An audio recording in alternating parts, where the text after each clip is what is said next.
ನಾ ತಿಳಿದೆ ಸಿದ್ದರಾಮಯ್ಯ ನನ್ನ ಆತ್ಮೀಯ ಸ್ನೇಹಿತ 50 ವರ್ಷದಿಂದ. ಆತನು ಏನು ನನ್ನ ಬಗ್ಗೆನೂ ಪ್ರಸ್ತಾಪ ಮಾಡ್ತಾನಂತ ತಿಳ್ಕೊಂಡಿದ್ದೆ. ಯುವ ಜನಾಂಗನೇ, ಅವ್ರಿಗೂ ಗೊತ್ತಾಗಬೇಕು. ನನಗೆ ಈ ಜಾತಿ ವ್ಯವಸ್ಥೆಯಲ್ಲಿ ಏನೂ ಜಾತಿ ಬೆಂಬಲ ಇಲ್ಲ. ಕ್ಷೇತ್ರದಲ್ಲಿ ಯಾವ ಸಮಾಜಕ್ಕೆ ಸೇರ್ತೇನೆ ಆ ಕ್ಷೇತ್ರದಲ್ಲಿ 2,000 ಓಟು ಇಲ್ಲ. ಆದರೆ ನಾನು ಜನರ ಆಶೀರ್ವಾದದಿಂದ, ತಾಯಿ ತಂದೆಯವರ ಆಶೀರ್ವಾದದಿಂದ ಮತ್ತು ದೇವರ ಆಶೀರ್ವಾದದಿಂದ ಈ ಮನೆಗೆ 9 ಬಾರಿ ಆರ್ಸ್ ಬಂದಿದ್ದೇನೆ. 9 ಬಾರಿ ಆರ್ಸ್ ಬಂದಿದ್ದೇನೆ. ನಾನು ಚುನಾವಣೆ ಕಾಂಟೆಸ್ಟ್ ಮಾಡಿದ್ದು 10, 83 ನಿಂತೆ ಆರ್ಸ್ ಬಂದೆ, 85 ನಿಂತೆ ಆರ್ಸ್ ಬಂದೆ, 89 ನಮ್ಮ ಪಾರ್ಟಿ ವಾಶೌಟ್ ಆಯಿತು. 24 ಜನ ಬಂದಿದೆ, ಅದು ನಾವು ಬಂದೆ. 1994 ಆರ್ಸ್ ಬಂದೆ, 99 ಆರ್ಸ್ ಬಂದೆ, 204 ಆರ್ಸ್ ಬಂದೆ, 208 ಒಂದು ಸೋತೆ, ಅದು ನಂದೇ ತಪ್ಪು. 213 ಆರ್ಸ್ ಬಂದೆ, 218 ಆರ್ಸ್ ಬಂದೆ, 223 ಆರ್ಸ್ ಬಂದೆ. ಅಂದರೆ ಈ ಸದನಕ್ಕೆ ನಾನು 9 ಬಾರಿ ಆರ್ಸ್ ಬಂದಿದ್ದೇನೆ. ಅದಕ್ಕೆ ಎಲ್ಲರೂ ಸಹಕಾರನೇ. ಹಾಗಾಗಿ ಈ ರಾಜಕೀಯ ಜೀವನದಲ್ಲಿ ಮೊದಲೇ ಒಬ್ಬ ವ್ಯಕ್ತಿಗೆ ಅಧಿಕಾರ ಭಾಳ ಕ್ಷಣಿಕ ಅಂತ ತಿಳ್ಕೊಳ್ಬೇಕು. ಅಧಿಕಾರ ಹಿಂದೆ ಭಾಳ ಉಡುವ ಅವಶ್ಯಕತೆ ಇಲ್ಲ. ಪ್ರಾಮಾಣಿಕ ಪ್ರಯತ್ನ ಇದ್ದರೆ, ಜನರ ಬೆಂಬಲ ಇದ್ದರೆ, ದೇವರ ಆಶೀರ್ವಾದ ಇದ್ದರೆ ಅದು ಮನೆ ತನಕ ಬರ್ತದೆ. ಈಗ ನೋಡಿ, ನನ್ನ ಭಾಗ್ಯ 8 ಮುಖ್ಯಮಂತ್ರಿಗಳ ಜೊತೆ ನಾ ಕೆಲಸ ಮಾಡಿದ್ದೇನೆ.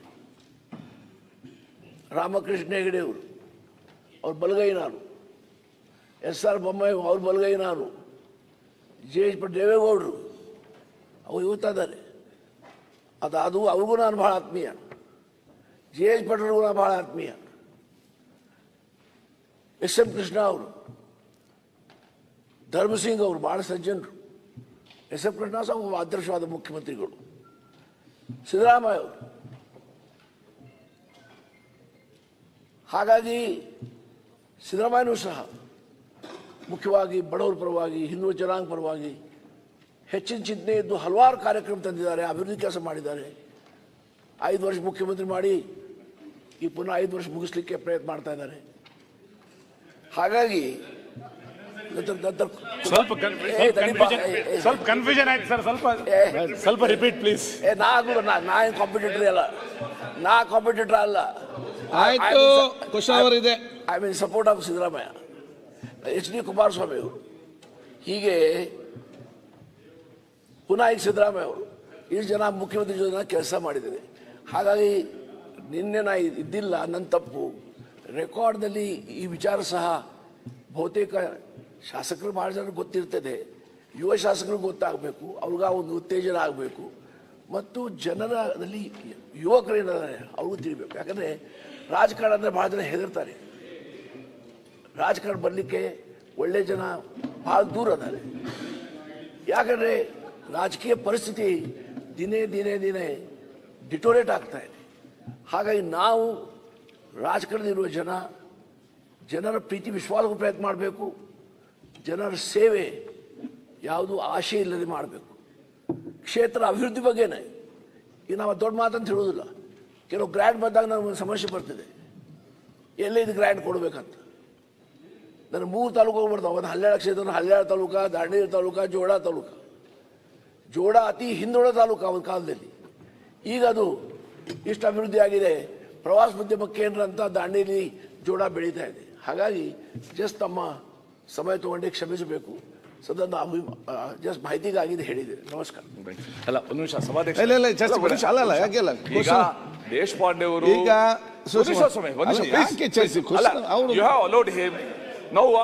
Property at the house. ಒಂದೇ ಒಂದು ನಿಮಿಷ. ದೇಶಪಾಂಡೆ ಅವರು ಸುರೇಶ್ ಕುಮಾರ್ ನಮ್ಮ ಸದನದ ಬಹಳ ಹಿರಿಯ ಸದಸ್ಯರು. 9 ಸಲ ತಾವೇ ಹೇಳ್ತಾ ತಾವು ಇಂಡಸ್ಟ್ರಿ ಮಿನಿಸ್ಟರ್ ಆಗಿ ಮಾಡಿರೋ ಕೆಲಸನ ಇಡೀ ನಾಡು ನೋಡಿದೆ.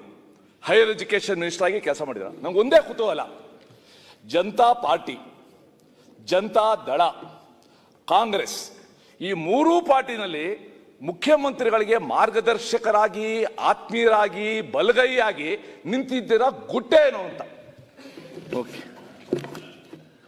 ಅದು ಮುಂದಿನ ಅಧಿವೇಶನದಲ್ಲಿ ನನ್ನ ಕಡೆ ತೋರಿಸಿ. ಯಾವ ಗುಟ್ಟಿಲ್ಲ ನೋಡಿ. ನನ್ನ ಗುಟ್ಟೆ ಯಾವುದೂ ಇಲ್ಲ. ನಾನು ಎಲ್ಲ ಜೊತೆ ಸಂಬಂಧ ಚೆನ್ನಾಗಿ ಇಟ್ಕೊಳ್ತೇನೆ.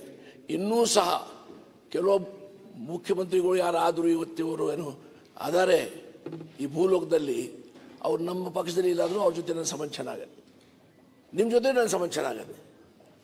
ಯಾಕಂದರೆ ನಾನು ಯಾವಾಗಲೂ ಸಂಬಂಧ ಚೆನ್ನಾಗಿ ಇಟ್ಕೊಳ್ಬೇಕು. ರಾಜಕಾರಣ ಅಂದರೆ ಏನು, ಇಲ್ಲಿ ಬಂದು ಜಗಳ ಮಾಡೋದೇ.